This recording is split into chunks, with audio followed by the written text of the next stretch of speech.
Another question, Harley. Could you please explain the difference between health and fitness and how being healthy can improve your fitness? Okay.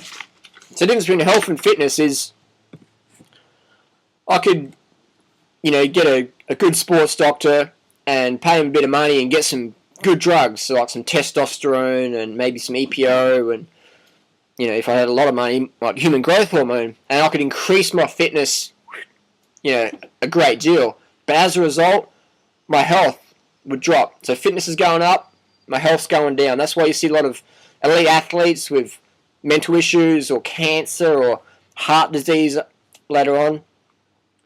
I've had 4 of my cycling friends die from heart attacks. 1, 2, 4. And they've all been under age 30. 4 of my cyclist friends dying from heart attacks. Really fit guys, great guys, but sadly that they've passed on. So, fitness and health, I'm going more health than fitness, And at the same time, the healthier we are, the fitter we can be, relevant to ourselves. What do I mean? You're not going to be as fit as you could be if you're doing heaps of drugs. No way. People say, Harley, you could be like a raw vegan Tour de France winner, man. It's like, no way, man.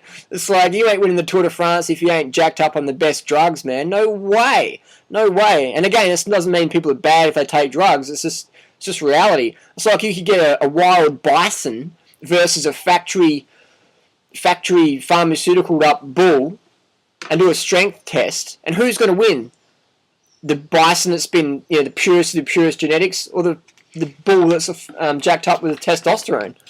The bull. The bull is always going to outstrength the wild bison. It's the same though. If you get a monkey, put it in the zoo and just, whack it up with hormones and stuff, it's going to rip its, forest-dwelling monkeys apart. That's just how it is. You get a natural athlete, the chemical athlete's always going to outperform them, relative to the same fitness. So I encourage people to focus on health and fitness. Don't just focus on one or the other. Just focus on both and just rise them both up there.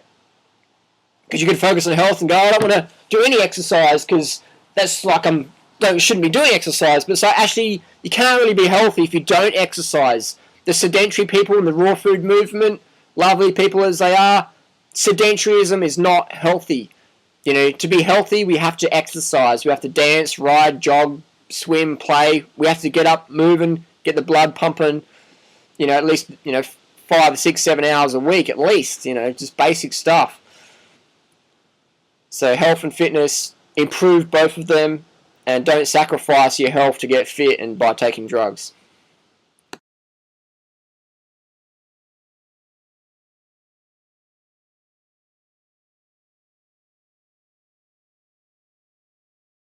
Hello, question A with durianrider. I'm just reading this off the screen. Matt Monarch recently posted out a newsletter about a new candida beta. What do you think about this one? Okay, so I'm reading this off Matt's site. Just click it on. My wife Angela believes that she was born with systemic candida and she has been dealing on and off with candida issues ever since. However, when she was morbidly obese at 300 pounds, she had so many interrelated health issues that she didn't even know which ailment or symptom was which. Over the years, Angela discovered how to eat and live in a way to mostly avoid painful candida flare-ups. However, from time to time, she would find that she's still dealing with uncomfortable outbreaks. And then Matt goes on about this new product he's got called Add Your Clarity. And all one has to do is scroll down to the recipes, and we've got, raw chocolate love cups and lots of fatty, sugary things, and when you mix fat and sugar together, you're going to have candida issues. Why? Because candida is natural in a normal human body. The only time we'll get rid of candida is when we are dead.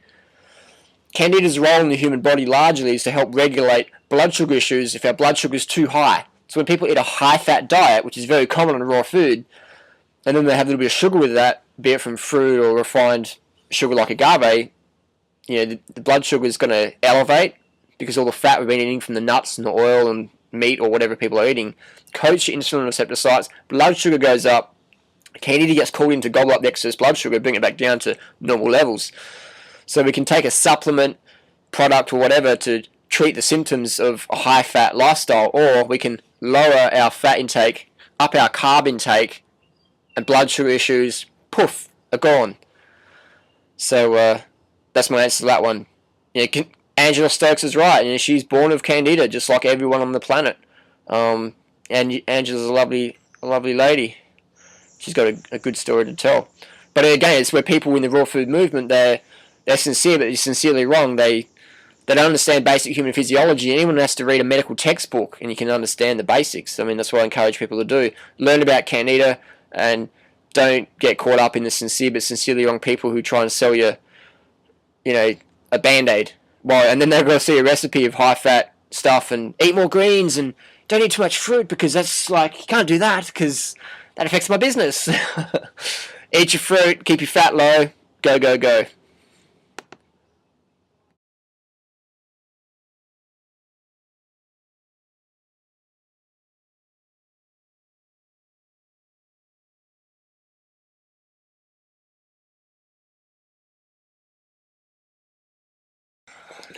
Question, what do you think about eating breakfast? I've heard it's best to wait until 12 midday strictly before eating any food of any sort. I notice that you eat large breakfasts and large lunches and lighter dinners.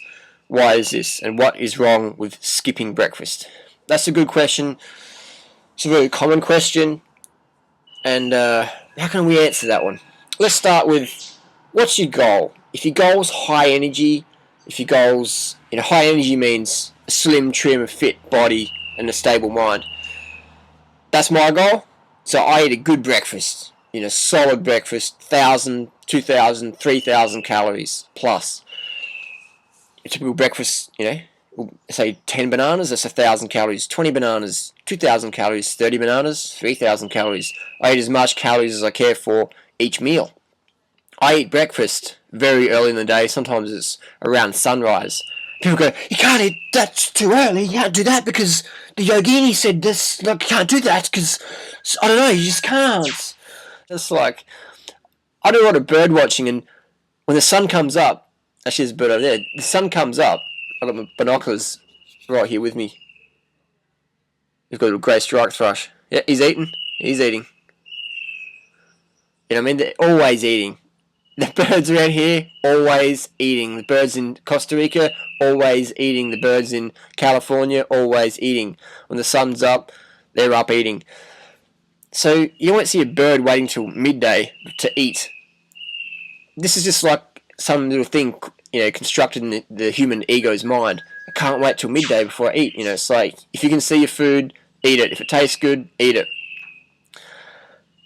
So I eat breakfast. Sumo wrestlers never eat breakfast. The super champ sumo wrestlers never eat breakfast. Why? Because when you eat breakfast, it starts your metabolism on again. It gets things speeding up. You get energy, you want to move and get out and start your day. Sumo wrestlers never eat breakfast. They wait until midday or 2 p.m. and then they have a massive meal. And then they have a massive meal at night time and go straight to bed. Eat as much as you can, straight to bed. Never eat breakfast. Big lunch, big dinner, straight to bed. And that is the best way to store fat. So if you're really, really skinny, you want to put some more fat on, or if you want to become a sumo wrestler, that's a great strategy. Skip breakfast. Sumo wrestler secret tip. Skip breakfast, get fat. Great way. I like high energy. I like being slim and trim. It's good for running. It's good for cycling. It's good for feeling good. So I eat breakfast, big lunch, and a big dinner as well, or if I'm going to have a big dinner, make sure I eat it around before sundown, ideally. And because I need a lot of calories. I do a lot. I use my brain a lot. I use my brain more than my body, and that takes a lot of glucose, a lot of glycogen. So glucose is brain fuel. The brain exclusively runs on glucose. So the ability to think is dependent on a level of glycogen.